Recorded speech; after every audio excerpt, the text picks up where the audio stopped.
He awoke to find her standing with a comb in her hand before his, or rather his grandfather's, cheval glass, a triptych of bottomless light, a really fantastic mirror, signed with a diamond by its maker, Sudarg of Bouquet. She turned about before it, a secret device of reflection gathered an infinite number of nudes in its depths.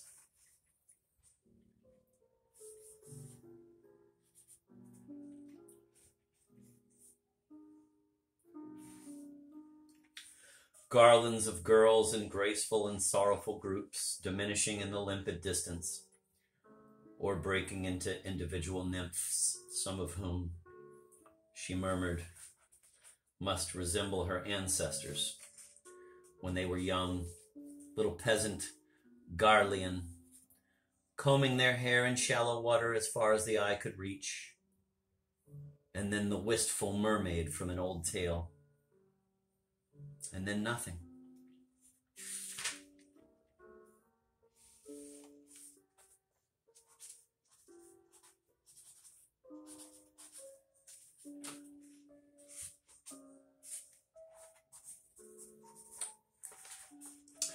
On the third night, a great stomping and ringing of arms came from the inner stairs, and there burst in the prime counselor, 3 representatives of the people and the chief of a new bodyguard.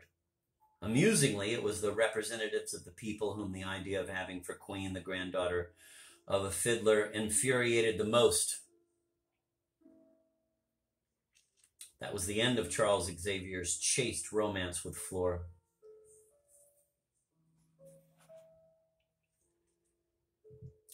Who was pretty yet not repellent, as some cats are less repugnant than others to the good-natured dog told to endure the bitter effluvium of an alien genus. With their white suitcases and obsolete musical instruments, the 2 ladies wandered back to the annex of the palace. There followed a sweet twang of relief, and then the door of the anteroom slid open. With a merry crash, and the whole heap of putty tumbled in.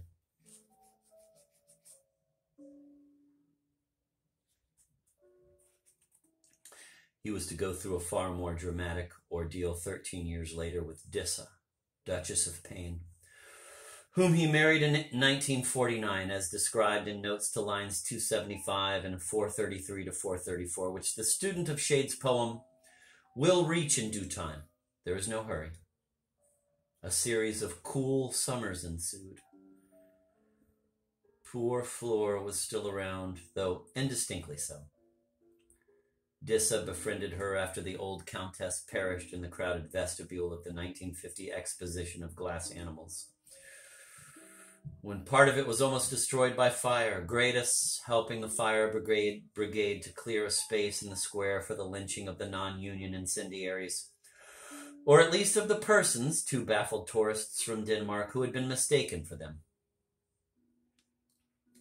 Our young queen may have felt some subtle sympathy for her pale lady-in-waiting, whom from time to time the king glimpsed, illuminating a concert program by the diagonal light of an Ogevall window, or heard making tinny music in Bowerby.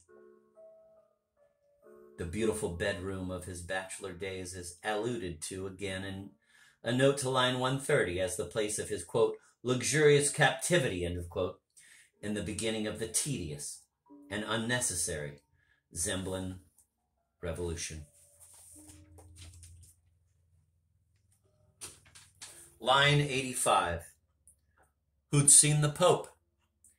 Pius X, Giuseppe Melchior Sarto, 1835 to 1914. Pope, 1903 to 1914. Lines 86 to 90, Aunt Maud. Maud Shade, 1869 to 1950. Samuel Shade's sister. At her death, Hazel, born 1934, was not exactly a, quote, babe, end of quote, as implied in line 90. I found her paintings unpleasant but interesting. Aunt Maud was far from spinsterish, and the extravagant and sardonic turn of her mind must have shocked sometimes the genteel dames of New Wye. Lines 90 to 93, her room, etc. In the draft, instead of the final text, colon,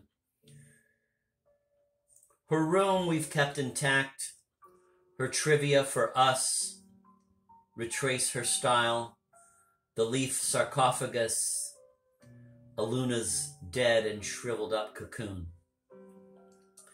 The reference is to what my dictionary defines as, quote, a large-tailed pale green moth, the caterpillar of which feeds on the hickory, end of quote. I suspect Shade altered this passage because his moth's name clashed with, quote, moon, end of quote, in the next line. Line 91, trivia. Among these was a scrapbook in which over a period of years, 37 to 1949, Aunt Maud had been pasting clippings of an involuntarily ludicrous or grotesque nature. John Shade allowed me one day to memorandum the first and the last of the series. They happened to intercommunicate most pleasuringly, I thought. Both stemmed from the same family magazine, Life, so justly famed for its pudibundity in regard to the mysteries of the male sex.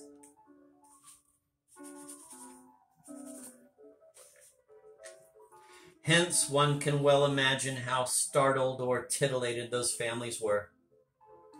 The first comes from the issue of May 10th, 1937, page 67, and advertises the Talon Trouser Fastener, a rather grasping and painful name, by the way. It shows a young gent radiating virility among several ecstatic lady friends, and the inscription reads, "You'll be amazed that the fly of your trousers could be so dramatically improved." The second comes from the issue of March 28th, 1949, page 126, and advertises Hanes' Fig Leaf Brief. It shows a modern Eve worshipfully peeping from behind a potted tree of knowledge at a leering young Adam in rather ordinary but clean underwear, with the front of his advertised brief conspicuously and compactly shaded, and the inscription reads, "Nothing beats a fig leaf."